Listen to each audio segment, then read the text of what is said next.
the letter to the President William Samoei Ruto, and I wish that you listen to this. Life imekuwa so hard huku nje. Mr. President, please don't listen to your economic advisors anymore who are out there kuongeza kodi, huge taxes. People cannot afford a simple meal on their table. Please, Mr. President, Your Excellency, your hustlers are crying. They did not expect all this to happen. They voted for you with one clean heart. But majority of your hustlers, Mr. President, are really suffering. They are suffering and they are regretting. They are regretting for voting for you. They are also regretting because the Azimio la Umoja Alliance supporters and leaders wamekuwa wakiwavamia each and every day, mocking them because of standing with you. When you needed your hustlers, Mr. President, they stood with you.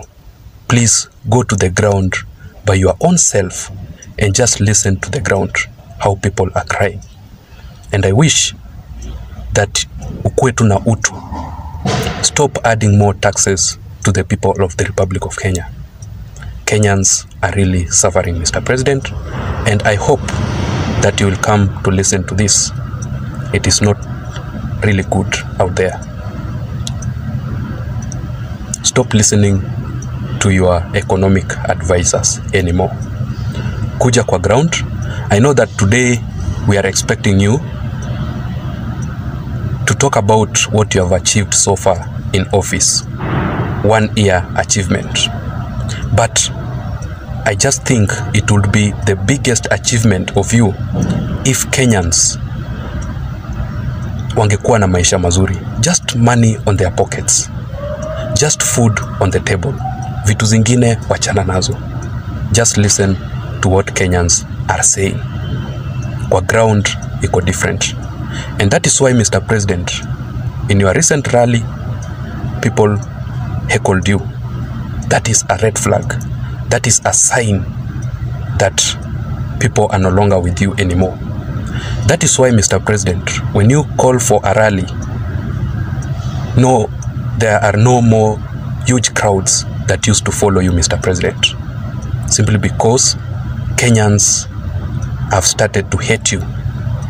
And if you go like this, Mr. President, in 2027, you will be shocked. Maybe you will still become the President of the Republic of Kenya, which we are praying for you well, but please don't abandon your hustlers. Mr. President, if you come across this, just listen to me. I am not your advisor. I cannot afford to be your advisor.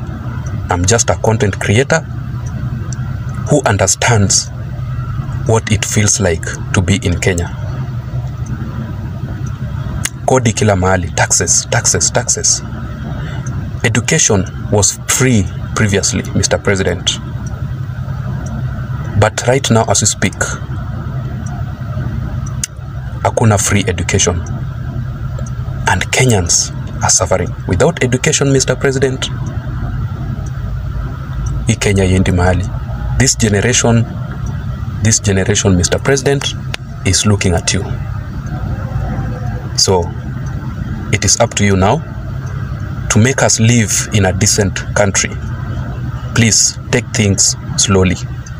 Kuna vitu ambazo umekuwa ukifanya previously, you removed them, then right now, you have realized that haikuwa na maana utoe. Now you have decided to return back.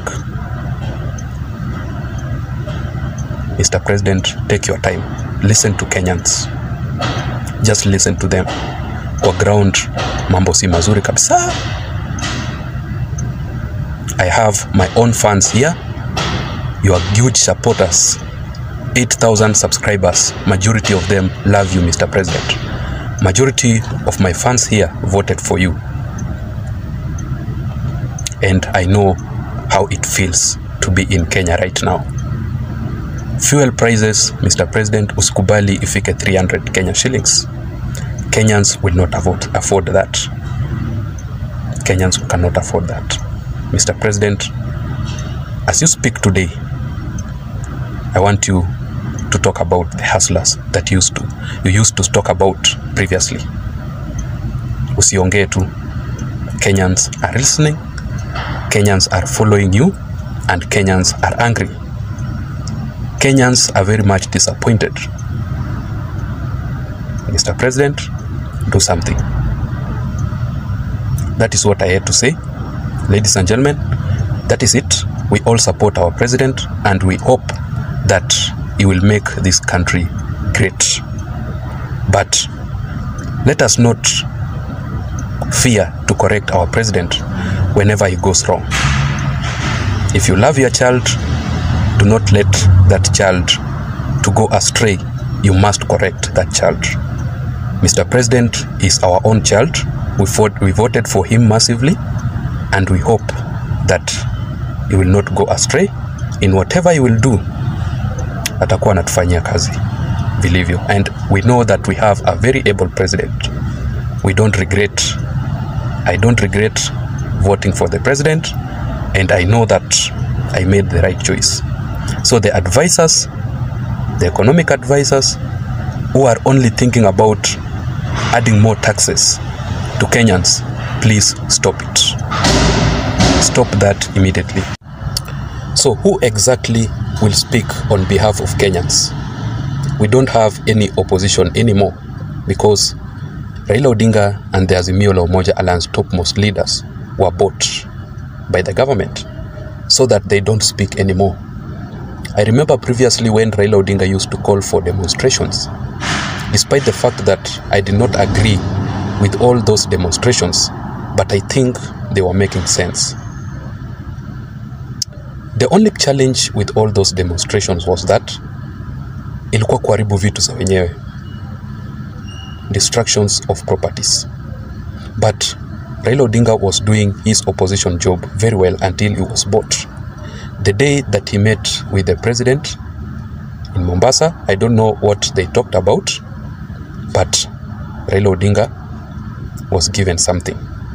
And that is why he's no longer talking on behalf of Kenyans. That is so wrong. Mr. Raila Odinga, majority of youths suffered.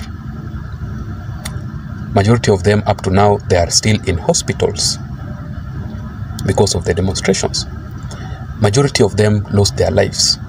Then you went there to the government, you are bought, you are no longer speaking on behalf of Kenyans.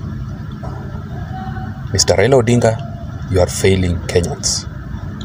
Please do your work, do your job as the opposition leader. I 100% agree with a strong opposition, just like the way President William Ruto used to be.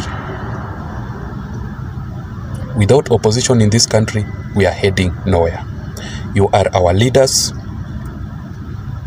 who we look up to each and every time. We elected you. In every winning, there must be losing.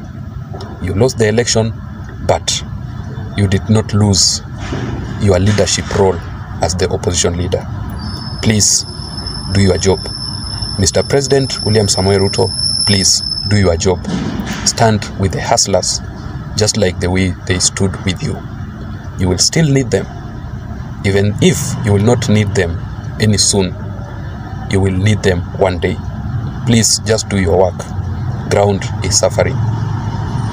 Listen to Mama Mbogas. Hii serikali ulituambia ni hustlers. The hustlers are the ones who are suffering right now. Please, Mr. President, do something. That is it, ladies and gentlemen. I don't know what you think. Let me also know your opinion in the comment section down below. See you again in my next video. Please don't forget to subscribe. Bye bye.